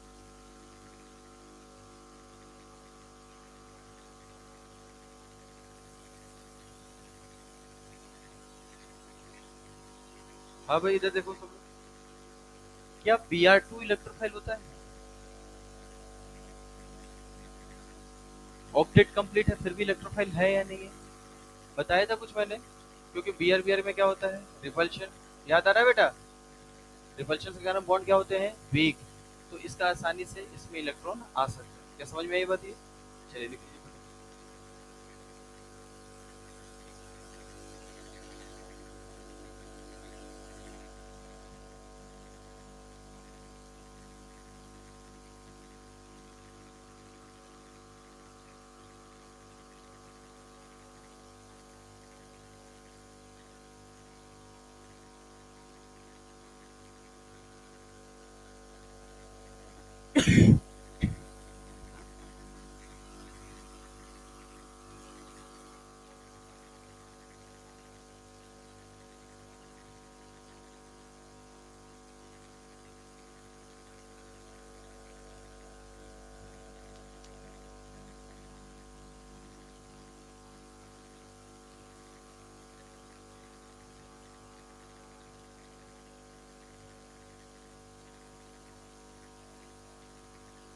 चलिए सब लोग ध्यान से देखेंगे, इधर ध्यान से देखेंगे। मैं डायरेक्ट क्या कर रहा हूँ एक्स वाई की जगह क्या ले ले रहा हूँ Br2 है ना, एक रिएक्शन भी अपना हो जाएगा। ध्यान से देखिए सब लोग कैसे होता है ये रिएक्शन, फिर से बताइए। इलेक्ट्रोफिलिक एडिशन रिएक्शन के फर्स्ट स्टेप में क्या होता है, पाई बॉन्ड टूटता है, इलेक्ट्रोफाइल जुड़ता है, कार्बोटाइन मोस्ट स्टेबल बनता है। अब थोड़ा चेंज कर लेते हैं, कार्बोटाइन मोस्ट स्टेबल बनता है, यही है ना बेटा ये। और जब कार्बोटाइन बन जाता है तो रीअरेंजमेंट भी हो सकता है। अब देखो ध्यान से क्या होता है, this is alkene and this is Br2। हमें पता है कि Br के पास क्या होता है बेटा इलेक्ट्रॉन्स, और इसके पास भी क्या होता है इलेक्ट्रॉन्स। हमें पता है Br2 के जो लोन पेयर के कारण रिपल्शन के कारण बॉन्ड वीक है या स्ट्रॉन्ग है, वीक है। और जब ये एल्कीन के कांटेक्ट में आते हैं तो बेटा इसमें डाइपोल इंड्यूस होता है। क्या इंड्यूस होता है, जिसके कारण एक पे हो जाता है पार्शियल प्लस और एक पे क्या हो जाता है पार्शियल माइनस। तो बताइए यहाँ पर हम क्या लिखेंगे, क्यों हुआ partial plus partial minus, induce dipole बोलेंगे इसको, क्या बोलेंगे इंड्यूस डाइपोल, यही लिख देंगे इंड्यूस डाइपोल। आईयूसी पढ़ेंगे तो क्लियर हो जाएगा। यहाँ पर इंड्यूस डाइपोल हुआ। अब बताओ क्या तुम्हें इलेक्ट्रोफिलिक पार्ट दिख गया, बताओ क्या पाई बॉन्ड तोड़ दे बेटा, पाई बॉन्ड तोड़ दिया। मान लीजिए मैंने इस पे तोड़ा तो इस पे कौन सा चार्ज, नेगेटिव ने अपना इलेक्ट्रॉन किससे दिया, इलेक्ट्रोफाइल को, हाँ या ना, इस पे कौन सा चार्ज आया इस पे पॉजिटिव आया। क्या इस इलेक्ट्रोफाइल के पास लोन पेयर है? क्या इससे पहले वाले जो भी इलेक्ट्रोफाइल थे, क्या उनके पास इलेक्ट्रोफाइल के पास लोन पेयर था या नहीं था? क्या अब इसके पास लोन पेयर है या नहीं है? इस पे कौन सा चार्ज आया? बोलो। जैसे ही पॉजिटिव बनेगा पेयर बोलेगा मेरा इलेक्ट्रॉन रख लो, तो ये बोलेगा जब तुम उसके साथ बॉन्ड बनाई रखो हम लेके निकलते हैं अपना इलेक्ट्रॉन। हुआ क्या, ध्यान समझो। ये पाई बॉन्ड क्या हुआ? ब्रेक। क्या होता है ये का फर्स्ट स्टेप? पाई बॉन्ड टूट, पाई बॉन्ड तोड़ना है, फिर इलेक्ट्रोफाइल जोड़ना है। जोड़ दिया हम लोगों ने। बट इसमें दिक्कत क्या है, इलेक्ट्रोफाइल के पास क्या था? तो इसने क्या किया, अपना इलेक्ट्रॉन दोबारा उसको देके बॉन्ड का फॉर्मेशन कर दिया। क्या समझ में आई बात ये? तो बताइए हम लोग इसका किस तरह से लिखेंगे? क्या कार्बन कार्बन का पाई बॉन्ड है या गया? क्या इस कार्बन में ब्रोमीन और इससे भी ब्रोमीन जुड़ जाएगा कि नहीं? ब्रोमीन कितने बॉन्ड बनाता है? बोलो, बोलो ना यार। यहाँ कितने बना रहा है? बॉन्ड ज्यादा बना रहा है। मतलब इस पे कौन सा चार्ज आ गया? पॉजिटिव। क्यों पॉजिटिव आया बताओ? इसने बॉन्ड इलेक्ट्रॉन दिए हैं, लोन पेयर इलेक्ट्रॉन दिए हैं। क्या समझ में आया? यही इसका इंटरमीडिएट, दिस इज इंटरमीडिएट। इसी को बोलते हैं बेटा cyclic ion intermediate. Cyclic ion intermediate. अब सब लोग मुझे बताइए, यहाँ पे ध्यान से देखिए, यहाँ पे क्या कार्बोटाइन बना था? ध्यान से देखिए, क्या यहाँ कार्बोटाइन बना था? कार्बोटाइन रीअरेंजमेंट क्यों करता है? हाँ, स्टेबिलिटी गेन करने के लिए। स्टेप 2 वाले में इलेक्ट्रोफाइल के पास क्या था? Lone pair. क्या था बेटा? क्या आप बताइए, इस कार्बोटाइन को तो इसने अपना इलेक्ट्रॉन ऑलरेडी देके रख दिया है, तो बताइए क्या ये रीअरेंजमेंट करना चाहेगा या नहीं करना चाहेगा? पॉजिटिव बन ही नहीं रहा ना क्लियरली। अच्छा बताइए, माइनस आई सीरीज में सबसे खतरनाक कौन होते थे? पॉजिटिव चार्ज वाले। कौन होते थे? कैसे प्लस है? इस पे खतरनाक पार्शियल प्लस आया हुआ कि नहीं? क्यों आया हुआ पार्शियल प्लस? क्योंकि इलेक्ट्रॉन क्या कर रहा है, ये खींच रहा है। लेकिन मुझे बताइए, क्या उस पॉजिटिव से ज्यादा बेटर है कि नहीं बेटर? इसमें कार्बोटाइन ऑक्टेट कंप्लीट या इनकम्प्लीट, और यहाँ पर क्या है? तो बताइए साइक्लिक आयन इंटरमीडिएट जो बना, क्या इसमें रीअरेंजमेंट होगा या नहीं होगा? तो इसी को हम बोलते हैं बेटा नॉन क्लासिकल कार्बोकेटाइन। क्या बोलते हैं, फिर से बोलिए? जिसे हम शॉर्ट में एनसीसी बोलेंगे। क्या बोलेंगे बेटा? इससे पहले वाले को क्या बोले थे? क्लासिकल कार्बोटाइन कब बनता है? जब इलेक्ट्रोफाइल के पास लोन पेयर रहेगा या नहीं रहेगा। और नॉन क्लासिकल वाले केस में रहेगा। अब आप बताइए इसमें रीअरेंजमेंट होगा या नहीं होगा?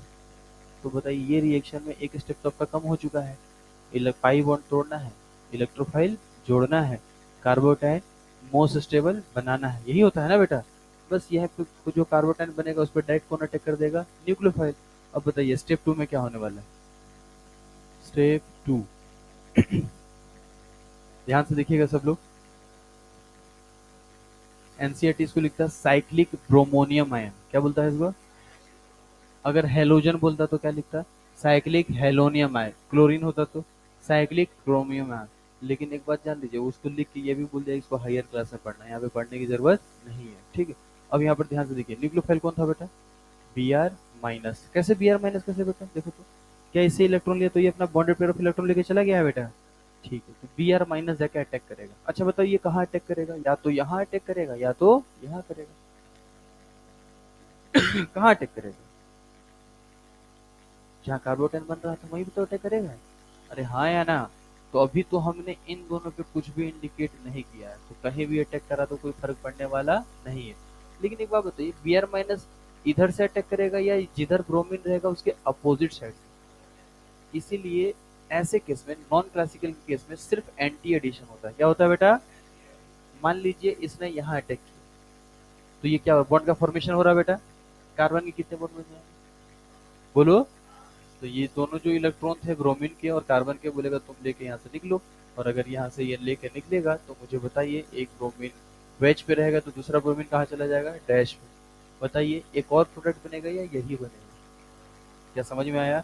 इसमें मुझे बताइए, क्या नॉन क्लासिकल कार्बोकेटाइन के केस में जो इलेक्ट्रोफिलिक पार्ट है और जो न्यूक्लियोफिलिक पार्ट है, क्या वो विसिनल पोजीशन पे ही रहेगा? हाँ या ना? क्यों रहेगा? क्योंकि इसमें रीअरेंजमेंट होने वाला, रीअरेंजमेंट कब नहीं होता है? जब इलेक्ट्रोफाइल के पास लोन पेयर होता है। समझ में आ गई बात ये? तो देखो ध्यान से, सारे रिएक्शन मैंने एक तरीके से लिख दिए। मुझे बताइए, जब Br2 रिएक्शन में पार्टिसिपेट किया तो एक तरीके से जल्दी बनाने के लिए हम क्या सोच सकते हैं? Br प्लस Br माइनस दिमाग में रख सकते हैं, बट एक्चुअल में इलेक्ट्रोफाइल Br प्लस है या Br2 है? बोलिए। अब आइए, इसमें कौन टूटेगा? Cl प्लस Cl माइनस में टूट जाएगा। ये बताइए, याद है आप लोग को? NO प्लस और Cl माइनस, टिल्डन्स रिएजेंट याद है बेटा? अरे पढ़ाया था मैंने ये। तो अब यहाँ पर हमें यही जानना है, इलेक्ट्रोफाइल के पास लोन पेयर है तो पाई बॉन्ड तोड़िए, इलेक्ट्रोफाइल जोड़िए और न्यूक्लियोफाइल भी साथ में जोड़ दीजिए, बट न्यूक्लियोफाइल वहीं जोड़िए जहाँ कार्बोटाइन की स्टेबिलिटी ज्यादा थी। फिर से बताइए, ER का स्टेप में क्या होता है? पहला स्टेप पाई बॉन्ड टूटता है, इलेक्ट्रोफाइल जुड़ता है, कार्बोटाइन मोस्ट स्टेबल बनता है। तो दूसरा वाला जो केस है ना, वो ज्यादा आसान है, क्योंकि इसमें रीअरेंजमेंट करना, हमेशा पाई बॉन्ड तोड़ के इलेक्ट्रोफाइल न्यूक्लियोफाइल जोड़ दो। न्यूक्लियोफाइल कहाँ जोड़ो? जहाँ पे कार्बोटाइन की स्टेबिलिटी ज्यादा है। रीअरेंजमेंट करने का झंझट है भी। लिखो फटाफट।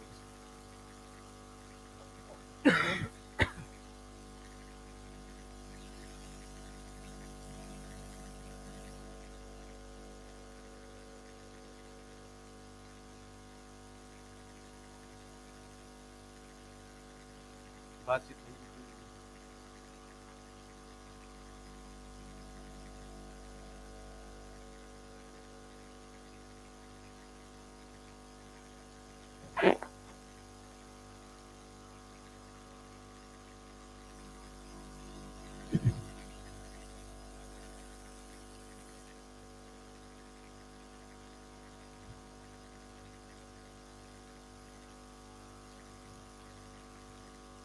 बेटा इसमें एक और एग्जांपल आप देख सकते हो, याद है? देखो जरा ध्यान से,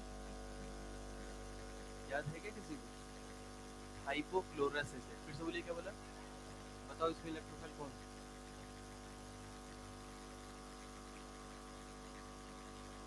OH माइनस Cl प्लस। याद आया क्या बेटा?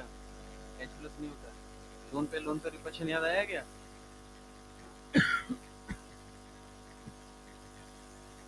तो जल्दी लिखो।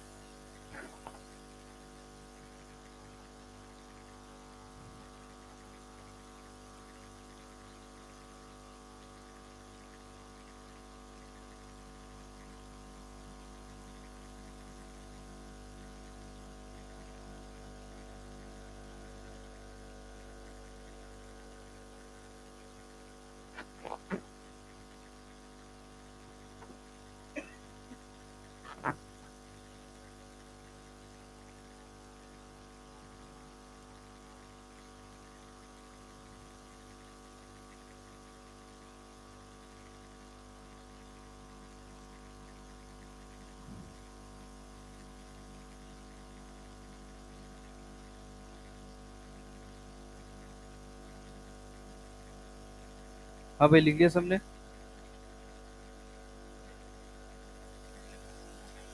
चलिए लिखेंगे। नेक्स्ट हटाऊं मैं?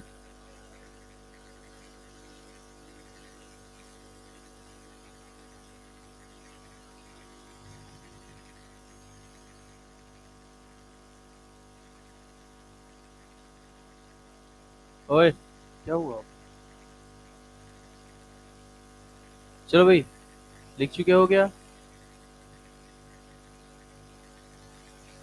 आगे।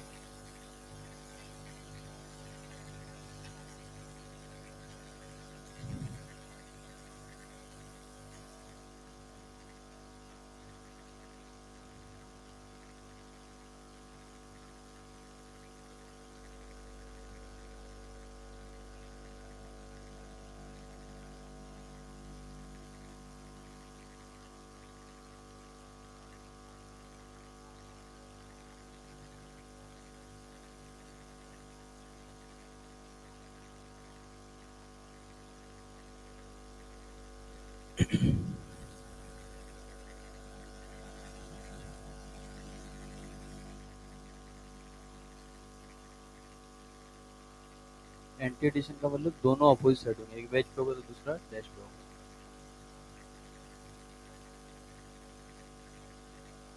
चलिए पॉइंट नंबर 1 इसके लिखेंगे। देखेंगे इसमें, if electrophile have lone pair, if electrophile have lone pair,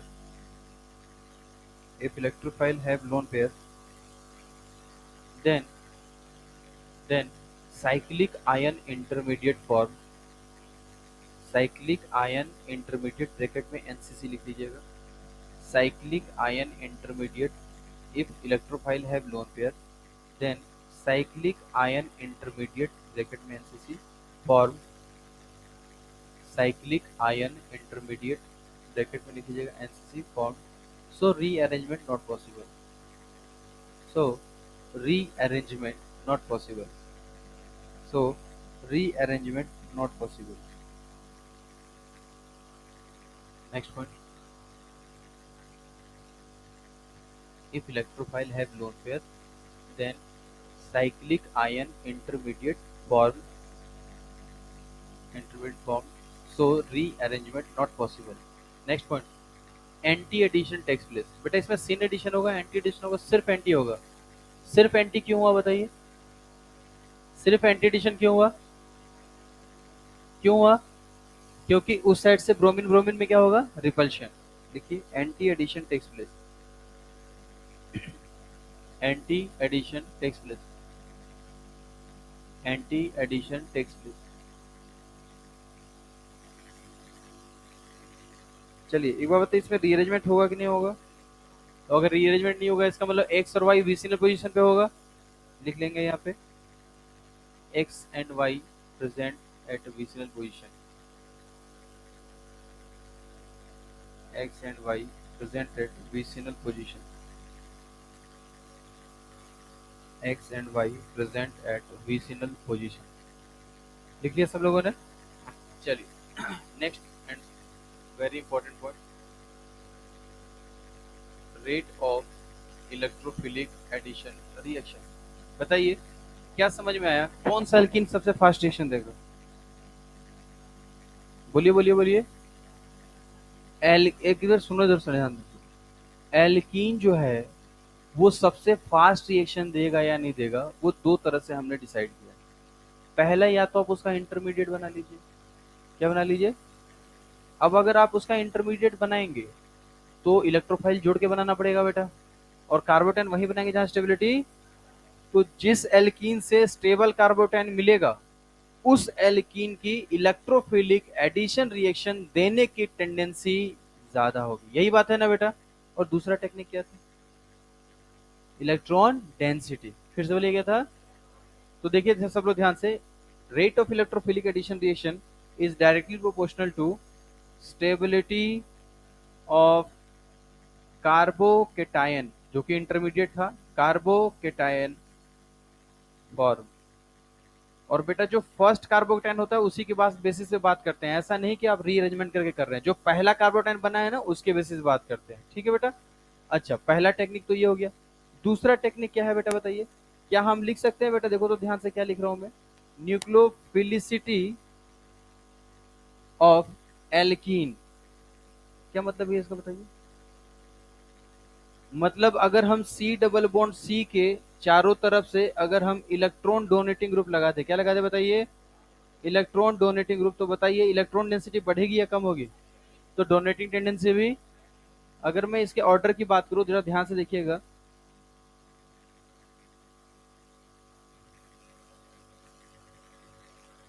इन दोनों में ज्यादा कौन है और क्यों है? सोच के देखिए, पहला क्यों होगा? आ?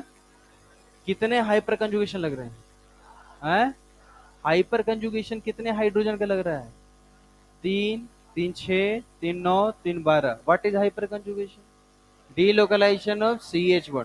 क्या ये इधर से इलेक्ट्रॉन डेंसिटी दे रहा होगा, ये इधर से दे रहा होगा, ये यहाँ से, तो इलेक्ट्रॉन डेंसिटी बढ़ेगा या कम हो जाएगा? जितना इलेक्ट्रॉन डेंसिटी बढ़ेगा डोनेटिंग टेंडेंसी। क्या समझ में आया बेटा? तो इसका ज्यादा होगा, ठीक। उसके बाद इसका होगा। अब यहाँ पर जरा ध्यान से देखो, यहाँ पे मैंने क्या लिखा, ये CH3, यहाँ CH3, यहाँ पे हाइड्रोजन और यहाँ पे हाइड्रोजन। बताओ उसके बाद इसका क्यों है? इसमें कितने अल्फा हाइड्रोजन है? 6। इसमें कितने हैं? 9। अब यहाँ देखो जरा ध्यान से, CH3, यहाँ आ गया CH, यहाँ डबल बॉन्ड CH2। क्या इसके बाद इसका हो जाएगा बेटा? और लास्ट में किसका हो जाएगा, CH2 डबल बॉन्ड CH2। बताइए ये ऑर्डर क्यों आया, इलेक्ट्रॉन डेंसिटी से। कैसे आया, इलेक्ट्रॉन डेंसिटी। अच्छा इससे भी ज्यादा कभी आ सकता है, हाँ, जब प्लस एम लग जाए। प्लस एम कौन शो करता है, लोन पेयर। क्या समझ में आया बेटा, अरे हाँ या ना। तो ध्यान रखिएगा, जितना ज्यादा न्यूक्लियोफिलिसिटी होगा उसकी डोनेटिंग टेंडेंसी ज्यादा होगी और रिएक्शन आगे बढ़ेगा। या तो आप इस टेक्निक से बनाइए या तो इस टेक्निक से, दोनों में से फास्ट कौन से टेक्निक से बनेगा, नीचे वाले से। उसमें आपको इलेक्ट्रोफाइल जोड़ना पड़ेगा, कार्बोटाइन बनाना पड़ेगा। ठीक है, चलिए फटाफट लिख लीजिए।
हाँ भाई लिख दिया सबने।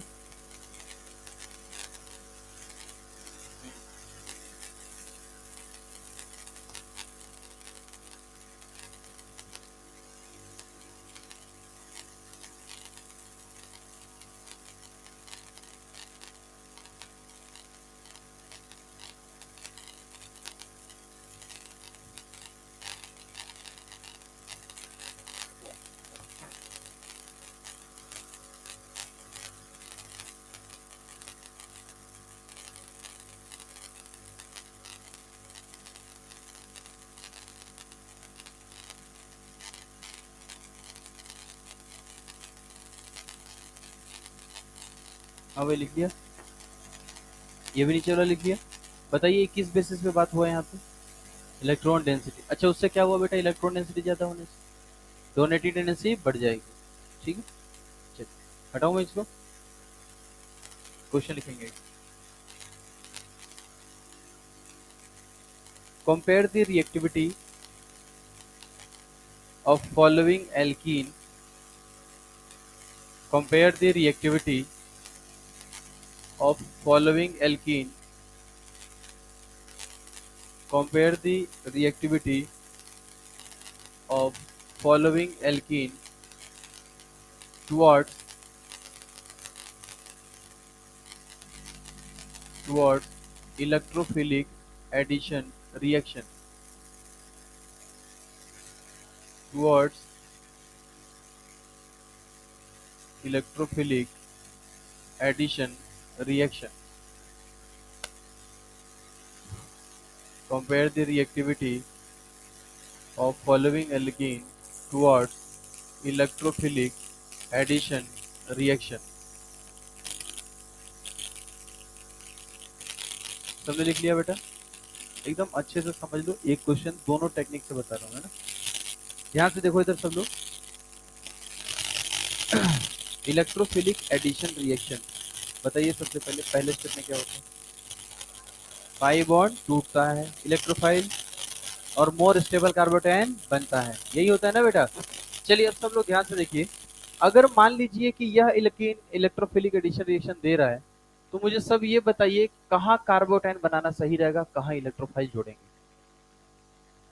आराम से समझेंगे, पहले वाले में समझिए। पहले पाई बॉन्ड तोड़ना है, फिर से बोलो इलेक्ट्रोफिलिक एडिशन, पाई बॉन्ड तोड़ना है, इलेक्ट्रोफाइल कार्बोटाइन। आप तो सोच लो कार्बोटाइन कहाँ बनेगा, पहले वाले पे दूसरे वाले पे। क्यों कार्बोटाइन यहाँ क्यों बनेगा, अल्फा हाइड्रोजन ज्यादा बनेगा, तो इलेक्ट्रोफाइल कहाँ जाएगा, दूसरे पे। हाँ या ना, नहीं आया, नहीं आया। समझिए, अगर ये पाई बॉन्ड यहाँ जाएगा तो इस पे कौन जुड़ेगा, इलेक्ट्रोफाइल, और यहाँ क्या बनेगा, कार्बोकेटाइन। 2 डिग्री कार्बोटाइन ज्यादा स्टेबल होता है या 1 डिग्री, 2 डिग्री, हाँ या ना। अब इसको देखिए आराम से, समझिए अच्छे से। यहाँ पर बताइए कार्बोटाइन कहाँ स्टेबल बनेगा, 1 पे या 2 पे, वन पे क्यों बनेगा? Back bonding. क्या बनेगा बेटा? अरे हाँ या ना? इसमें कहाँ पे बनेगा बताइए? वन पे। क्यों? Back bonding. क्या समझ में आया? चलिए, हम सबसे पहले बात करते हैं in terms of nucleophilicity of alkene. किस टर्म में बात करें बताइए? न्यूक्लियोफिलिसिटी। चलिए बताइए सब लोग ध्यान से। न्यूक्लियोफिलिसिटी कैसे चेक करेंगे? एल्कीन के पड़ोसियों को चेक कीजिए फटाफट। इस एल्कीन के पड़ोसी में कौन है? CH3। तो बताइए CH3 क्या लगा रहा है? Plus H. प्लस एच कितने प्लस एच? 3 alpha hydrogen. क्या सही बात है बेटा ये? क्या प्लस एच लगाएगा तो इलेक्ट्रॉन डेंसिटी बढ़ेगा या कम होगा? Plus H electron donating group है या विड्रॉइंग ग्रुप है? चलिए इन पे देखिए, इस पे बगल वाला पे ये लोन पे है बेटा, क्या कॉन्जुगेशन में है बेटा? तो यहाँ पे क्या लग रहा है? Plus M. प्लस एम किसका लग रहा है? नाइट्रोजन का। किसका लग रहा है बेटा? नाइट्रोजन का। यहाँ पर देखिए, क्या यहाँ पर भी ऑक्सीजन है बेटा? यहाँ पर क्या लगेगा? Plus M. किसका प्लस एम लग रहा है? ऑक्सीजन का। क्या समझ में आया बेटा? यहाँ पर क्लोरीन है, क्लोरीन के पास भी क्या है? लोन पेयर, लेकिन इसका नेट इफेक्ट क्या होता है? क्या याद है? अब बताइए, एक बार में बताइए मेरे को, सबसे ज्यादा इलेक्ट्रॉन डेंसिटी किस में दिखा आपको? बी वाले में, सी वाले में सबसे ज्यादा होगा, ए वाले में, फिर डी वाले में। पहले बताइए, ये समझ में आया सबको? बताइए, ये समझ में आया क्या? अब जरा मुझे एक बात बताइए कि बी और सी में कैसे डिसाइड करें? बताइए, बी में डोनर एटम कौन है? नाइट्रोजन। यहाँ कौन है? ईएन किसकी ज्यादा होती है? जिसकी ईएन ज्यादा होगी वो रखेगा या डोनेट करेगा? मतलब कि बताइए, सबसे ज्यादा न्यूक्लियोफिलिसिटी किसकी हो जाएगी? बी, फिर सी, फिर ए, फिर डी। बताइए, समझ में आया क्या? हमने ये किस तरीके से चेक किया? या दो टेक्निक है बेटा, हमने दूसरे टेक्निक से चेक किया है, जल्दी बन जाता है इससे। अब दूसरा तरीका क्या बनाएंगे बेटा? बताइए, इंटरमीडिएट। इंटरमीडिएट क्या बनता है इलेक्ट्रोफिलिक एडिशन रिएक्शन में? बोलो यार, कौन कौन से रिएक्शन में इंटरमीडिएट कार्बोटाइन बनता है? बोलो बोलो बोलो। EAR पढ़ लिया ना? फिर ESR, फिर SN1, फिर E1, फिर अमाइन के रिएक्शन बेटा। चलिए आइए इधर ध्यान से, कार्बोटाइन कहाँ बनेगा बताइए? मान लेते हैं इलेक्ट्रोफाइल जो है बेटा यहाँ पर H प्लस है। क्या मान लिया बेटा? H plus. ER के फर्स्ट स्टेप में क्या होता है? पाई बॉन्ड, इलेक्ट्रोफाइल जुड़ता है, कार्बोटाइन, स्टेबल कार्बोटाइन बनता है। कौन सा? स्टेबल। चलिए बताइए ध्यान से, इसको देखिए और मुझे बताइए, पाई बॉन्ड कहाँ जाएगा और इलेक्ट्रोफाइल कहाँ बनेगा? CH3, CH, CH2। सब में देखो मैं क्या कर रहा हूँ, देख लो ध्यान से। मैं तो पाई बॉन्ड छोड़ के बाकी चीजें लिख देता हूँ, आराम से जोड़ लूंगा, कार्बोटाइन बना लूंगा। अपने को क्या, अपने को तो कार्बोटाइन स्टेबल बनाना है। अपने को क्या करना है? कार्बोटाइन स्टेबल बनाना। क्या समझ में आएगा? नहीं आया? चलिए ध्यान से देखेंगे, पहले वाले में पाई बॉन्ड तोड़ना है, इलेक्ट्रोफाइल जोड़ना है, कार्बोटाइन बनाना है। आप बताइए, वन पे कार्बोटाइन स्टेबल बनेगा, टू पे स्टेबल बनेगा? वन पे क्यों बनेगा? अच्छा, तो यहां अगर इलेक्ट्रोफाइल गया तो कार्बन, सॉरी, इलेक्ट्रोफाइल अगर यहां जाएगा तभी तो कार्बोटाइन यहां बनेगा। आइए अगले वाले में, यहाँ पर कहाँ कार्बोटाइन बनेगा? यहीं बनेगा बेटा। यहाँ क्यों बना रहे हो बेटा? बैक बॉन्डिंग, तो इलेक्ट्रोफाइल यहीं जाएगा ना बेटा। अच्छा, यहाँ क्या कार्बोटाइन यहीं बनेगा बेटा, क्योंकि यहाँ पे क्या बनेगा? Back bonding. यहाँ पर इलेक्ट्रोफाइल यहाँ जाएगा क्योंकि यहाँ पे कार्बोटाइन बैक बॉन्डिंग करेगा। क्या करेगा? Back bonding. क्या करेगा? क्या समझ में आया बेटा? चलो अब जरा बताइए, इस कार्बोटाइन में स्टेबिलिटी कैसे मिल रही है? 6 अल्फा हाइड्रोजन। इसमें कैसे मिल रही है? Back bonding plus 3 alpha hydrogen. इसमें कैसे मिल रही है? Back bonding plus 3 alpha hydrogen. और इसमें -I+3 अल्फा हाइड्रोजन। क्योंकि जब भी कंपैरिजन करते हैं, कंपैरिजन कैसे करते हैं? हेलोजन का कौन सा इफेक्ट? बोलो, -I। क्या समझ में आया? कंपैरिजन करेंगे तो हमेशा -I, इलेक्ट्रोफाइल जोड़ेंगे तो +M। ये टेक्निक है, थोड़ी देर में लिखेंगे। पहले मुझे बताइए, सबसे ज्यादा स्टेबल कौन कौन दिख रहा है? बी और सी या बी और सी का इंटरमीडिएट? उसके बाद कौन दिख रहा है? ए, और लास्ट में क्या आ रहा है? डी। अब बताइए, बी और सी में ज्यादा स्टेबल कौन है? क्यों है बी? डोनर कौन है? डोनर कौन है? नाइट्रोजन। इसमें डोनर कौन है? क्या ऑक्सीजन बोलेगा मैं इलेक्ट्रोनेगेटिव एटम हूं, मैं आसानी से देने वाला नहीं हूं? तो क्या बी, सी, ए, डी बनेगा? हाँ या ना? जरा उसमें देखिए आंसर क्या आया है, बोलो यार। इधर कौन आया है? क्या दोनों में सेम आया है? बट सस्ता तरीका कौन सा है, ऊपर वाला है नीचे वाला? ऊपर वाला। सी डबल बॉन्ड सी पकड़ लो, आजू बाजू इलेक्ट्रॉन डेंसिटी देख लो, हाँ या ना? चलिए बताइए मेरे को, कल को अब मैं आपको 4 5 10 25 50 अगर एल्कीन दे दूं और मैं पूछूं कि बेटा बताओ कौन सा एल्कीन सबसे आसानी से EAR पूरा करेगा, तो आप क्या चेक करेंगे? क्या चेक करेंगे? क्या चेक करेंगे? क्या सी डबल बॉन्ड सी के आजू बाजू देख लेंगे, plus M plus H plus I, हाँ या ना?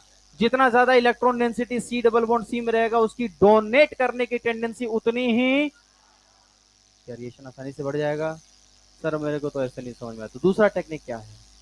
इलेक्ट्रोफाइल पाई बॉन्ड तोड़ेंगे, इलेक्ट्रोफाइल कार्बोटैन 50 दूंगा तो सबका इंटरमीडिएट बनाना पड़ेगा, और फिर उसके इंटरमीडिएट को स्टेबिलिटी चेक कर लेंगे, और कार्बोटैन की स्टेबिलिटी की मैंने GOC में पढ़ाई है बेटा, पता कर लीजिए।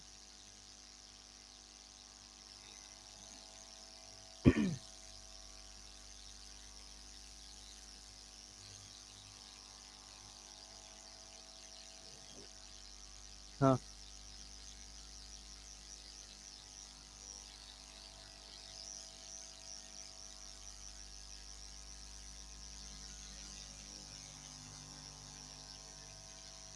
इसमें मतलब समझो।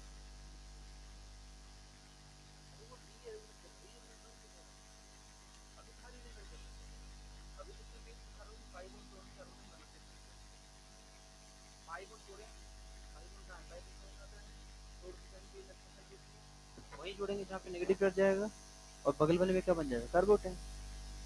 कुछ नहीं किया, रीअरेंजमेंट वगैरह नहीं सिखाया अभी, आगे आगे। हाँ भाई, इसमें किसी को डाउट है तो पूछ लो भाई, इस टॉपिक में किसी को भी डाउट है तो पूछ लो फटाफट।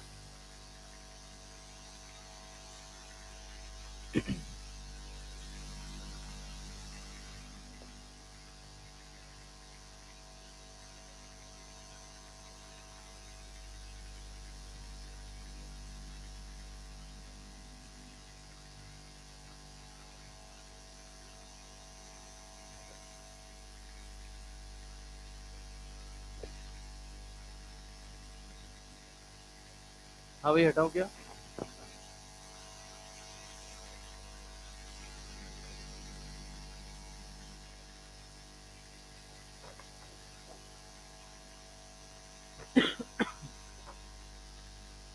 हाँ, का माइनस सही होता है। हेलोजन का जब इलेक्ट्रोफाइल का ओरिएंटेशन होता है, मतलब जब इलेक्ट्रोफाइल आता है तो इसके प्लस एम से जुड़ता है, और जब हम रिएक्टिविटी कंपैरिजन करते हैं तो माइनस है। दिखाऊंगा थोड़ी देर में।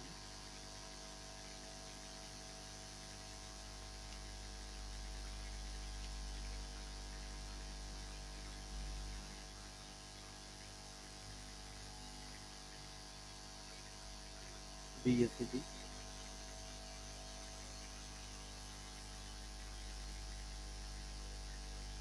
चलो लिखिए सबने।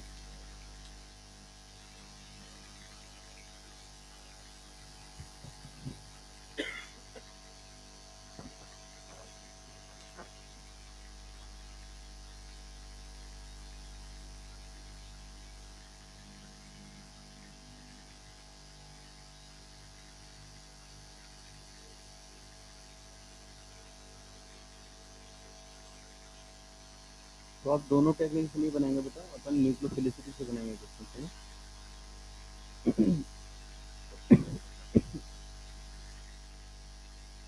बताओ बेटा इसको आराम से बताओ।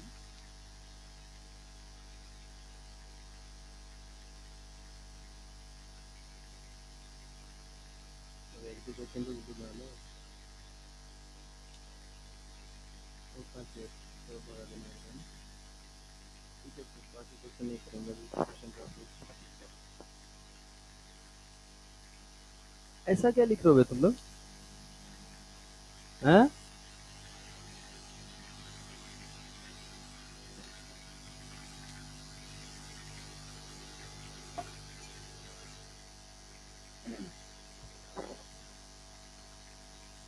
हटाओ मैं इसको? जो लिख दिया वो पढ़ते रहे।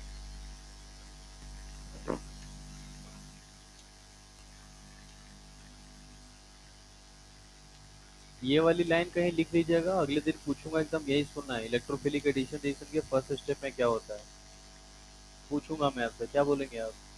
पाई बॉन्ड टूटता है, इलेक्ट्रोफाइल जुड़ता है, कार्बोटाइन स्टेबल बनता है। समझ में आई बात ये? चलो हटाओ मैं इसको। चलो एक क्वेश्चन बना के दिखाओ यहाँ पे फटाफट। हाँ बेटा, कोई बात नहीं, बनाओ।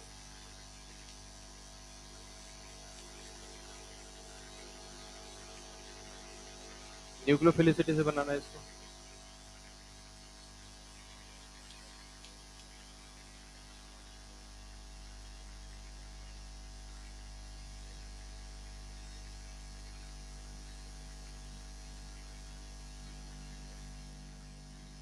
बातचीत नहीं करो।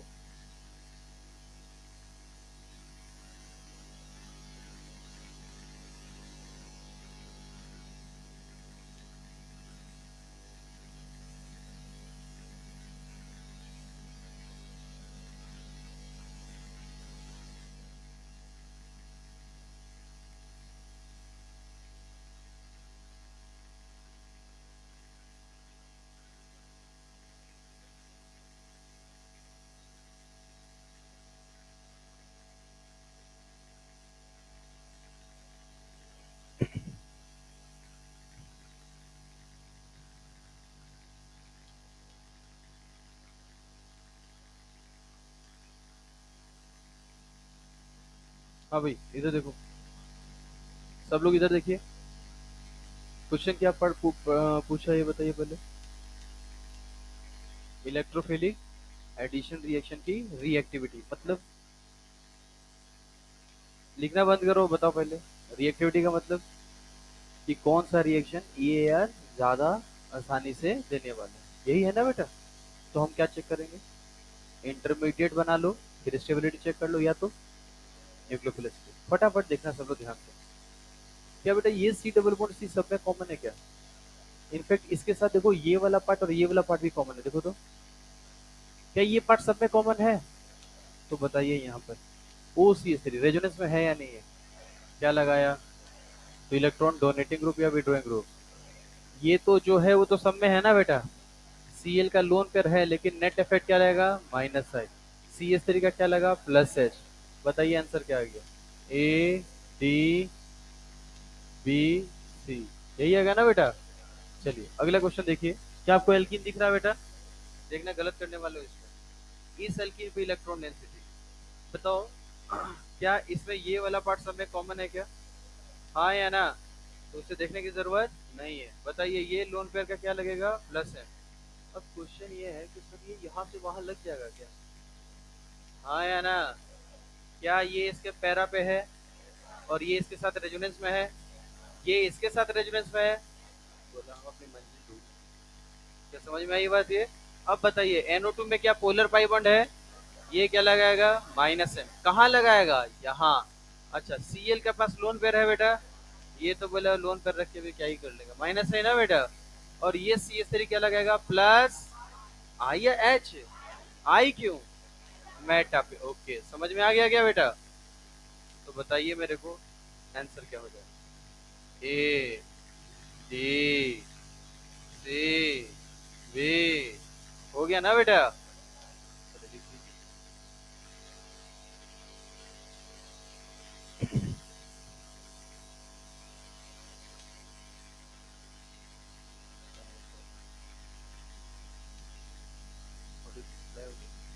Module library.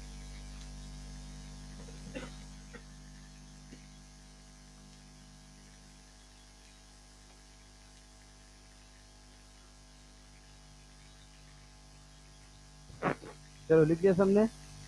Very good. Question तो क्या है?